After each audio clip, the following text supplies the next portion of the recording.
ஸ்ரீ குருப்பியோ நமக அறிகுவோம். அதாவது செவ்வாய் சனி இயற்கை பகைவர்கள் அப்படிங்கிறது நமக்கு இயற்கையாகவே தெரியும். காலபுருஷத்திற்கு 8ஆம் இடம் என்பது செவ்வாயினுடைய வீடு. அந்த வீட்டில் அனுசம் என்கிற சனி பகவானுடைய நட்சத்திரத்தை இயற்கை கொண்டு போய் அங்கே வைத்திருக்கிறது.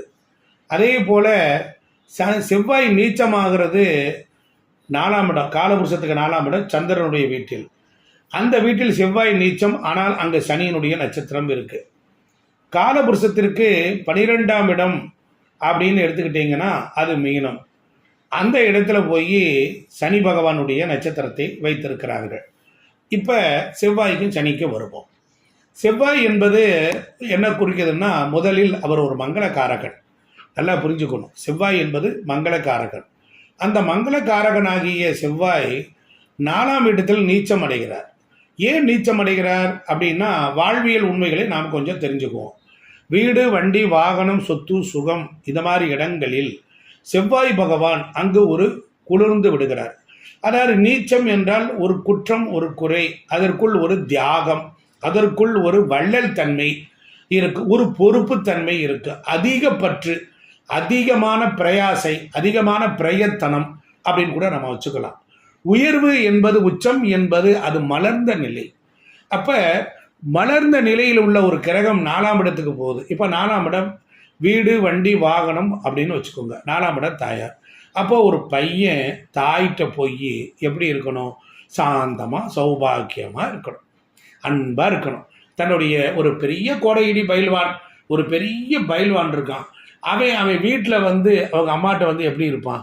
கனிவாக பணிவாக இருப்பான். புரிஞ்சிருச்சா?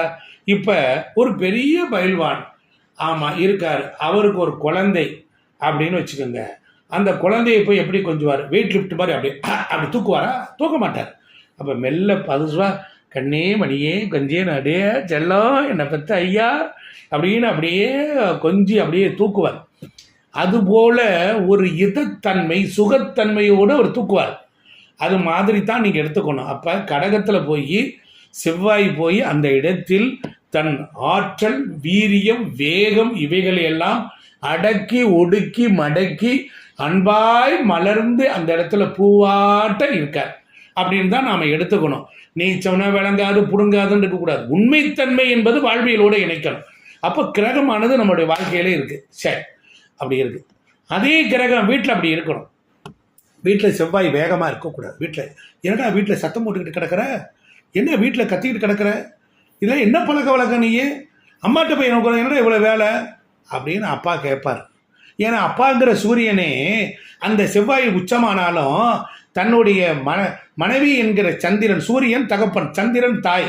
இங்கே அப்பா அம்மான்னு அப்படி எடுத்துக்கிட்டா அது 12ஆம் இடத்துல போய் அடிபணிஞ்சிருக்கிறார், மனைவிட்டு அடிபணிஞ்சிருக்கிறார். நீ என்ன வாழ்னு கத்திக்கிட்டு கிடக்கிற, இது என்ன பழக்க வழக்கம் அப்படின்னு சொல்லும் பொழுது அந்த இடத்துல நீதியை நெறி காட்டுகிறவன் திக்பலம் பெறுகின்ற குரு மேசத்தில் திக்பலம் பெறுவார். அப்படி லக்னமாக இருந்தால் திக்பலம் பெறுவார். அப்ப குரு என்பவன் அறிவுரை சொல்கின்றார். ஒரு லக்னத்திற்கு திரிகோணம் எவ்வளவு அழகாக வேலை செய்து பாருங்க. 5ஆம் இடம் என்பது புத்திரன், 4ஆம் இடம் என்பது தாய். அப்ப ஜாதகர் என்பவன் தந்தையும் குருவும் வழிகாட்டுதலின் பேரில் அவன் செம்மையா இருக்கான். வீட்டில் அப்படி தாப்பா இருக்கணும். அப்போ நான் எப்படித்தான் இருக்கிறது? வேலை பார்க்குற இடத்துல உன் ஆற்றலையும் வீரியத்தையும் சக்தியையும், செவ்வாயின சக்தி, உன் சக்தியை காட்டுறா. அப்படியா அப்படின்னோடனே தன் வீட்டில் சனி பகவான் ஏன் லக்னத்திற்கு நிற்கிறான்னா, ஒரு தலைவன், ஒரு மங்களகாரகன் வீட்டில் சனி பகவான் நீச்சம் அடைந்து தன்னுடைய வீட்டில் அவனை உயர்வை தருகிறான். தன்னுடைய வீட்டில் அப்போ 4 இந்த இடத்துல 10. அப்போ 4ஆம் இடம் என்பது தாய் வீடு, 10 என்பது தொழில் செய்கிற இடம். அந்த இடத்தில் உயர்வாக இருக்கான். அப்போ சனியினுடைய வேலை என்னன்னா, அவன் தன் வீட்டில் அவனுக்கு ஏன் உச்சம் கொடுத்தான் அப்படின்னு கேட்டால், 10 என்பது ஜீவன கர்ம தொழில் ஸ்தானம். ஒரு ஆண்மகன் உழைக்கும் பொருட்டு அவன் அந்த இடத்தில் அவன் உயர்வை அடைய வேண்டும் என்று தர்ம கர்மாதிபதியாக 9ஆம் இடம் என்பது தர்மஸ்தானம், 10ஆம் இடம் என்பது கர்மஸ்தானம். இந்த பூமிக்கு வருகை தந்திருக்கிற ஒவ்வொருவரும் அவர்கள் தர்மத்தோடு தங்கள் கர்மத்தை செய்ய வேண்டும். கர்மம்னா என்ன? தொழில், தொண்டு என்பதை குருவின் அருளாலும் தெய்வத்தின் வழிகாட்டுதலினாலும் ஒருவன் பெற்றோர் பெரியோர்கள் தந்தை வழி அவர்கள் அதை கற்று தேர்ந்து தெளிந்தால் என்னாகும்?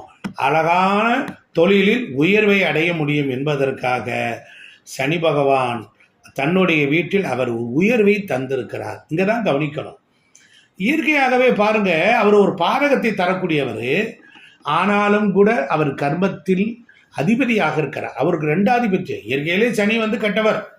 ஆமாம், கசக்கி பிழிஞ்சு எடுத்துருவார். கர்மா ஒவ்வொரு பிறவியிலையும் நாம் செய்திருக்கக்கூடிய தீவினை பயன்களை எல்லாத்தையும் அவர் என்ன பண்ணார்? குறித்து வச்சுக்கிட்டு தன்னுடைய நகர்வினால், தன்னுடைய பார்வையினால் அதை பார்க்கிற இடங்களில் எல்லாத்தையும் அவரை இந்த உலகத்தில் இந்த பிறவியிலே இன்பத்தை அடைய விடாமல், நல்லா கவனிக்கணும், 12 பாவங்களிலே சுகத்தை அடையக்கூடிய வகையிலையும் உறவு காரகத்துவத்தின் வகையிலையும் பாவகாரத்துவத்தில் சனியினுடைய பார்வை படுகின்ற இடத்தில் அவர் ஒரு பிரேக்கை கொடுத்து, இந்த இதை நீ சுகமாக அனுபவிக்க முடியாது, ஏற்கனவே நீ கஷ்டப்படுத்தி இருக்கிற, அலட்சியமாக போன பிறவியில் இருந்த, நீ செய்ய வேண்டிய கடமையை சரியாக செய்யலை, அதனால் உன்னை நான் பிரேக் பண்ணுறேன், இந்த சுகத்தை நீ சுலபமாக அடைய முடியாது அப்படின்னால தான் அவருடைய பார்வை வருது.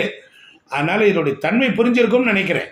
அப்போ வீட்டில் செவ்வாய் நீச்சம், தொழில் செய்கிற இடத்தில் உச்சம், வீட்டில் மிஷின் ஜாமான்கள், வண்டி ரிப்பேர் பார்க்குற பொருள், வீட்டில் வச்சு வேலை பார்க்குற வீடுகளில் பாருங்கள், அவன் மனைவிக்கு சந்தோஷம் இருக்காது, வீட்டில் சுகம் இருக்காது. 4ஆம் இடத்துக்கு சுகம்னு பேர். அதனால் வீட்டில் வச்சு தொழில் பண்ணுறதெல்லாம் விளங்க. ரிப்பேர் பார்க்குறேன், அந்த வண்டியை கொண்டாந்து கொட்டியிருக்கேன், டூல்ஸாக வச்சுருக்கிறேன், ஸ்பேர் பார்ட்ஸ் கொண்டாந்து வச்சுருக்கிறேன். நிறைய பேர் பாருங்கள், வீடுகள்லேயே சரக்கு வச்சுருப்பாங்க, வியாபாரம் பார்க்குறவங்க நிறைய பேர் இருக்காங்க. நிறைய பேர் இருப்பாங்க. வீட்டுக்குள்ளே ஒரு கதவை திறந்து உள்ளுக்குள்ளே போவாங்க, வெளியில் கடை வச்சுருப்பாங்க. அவங்க வாழ்க்கையெல்லாம் பாருங்களேன், சுகமே இருக்காது. பணம் சம்பாதிப்பாங்க, பொருள் ஸ்தானத்தை கொடுத்துருவார், ஆனால் ஒரு ரசாவாசம் இருக்காது, ஏதோ ஒரு வகை குறை இருக்கு. அப்போ வீட்டில் செவ்வாய் நீச்சமடைய வேண்டும், தொழில் ஸ்தானத்தில் உச்சமடைய வேண்டும் என்பது தான் லாஜிக். புரிஞ்சிருக்கும்னு நினைக்கிறேன்.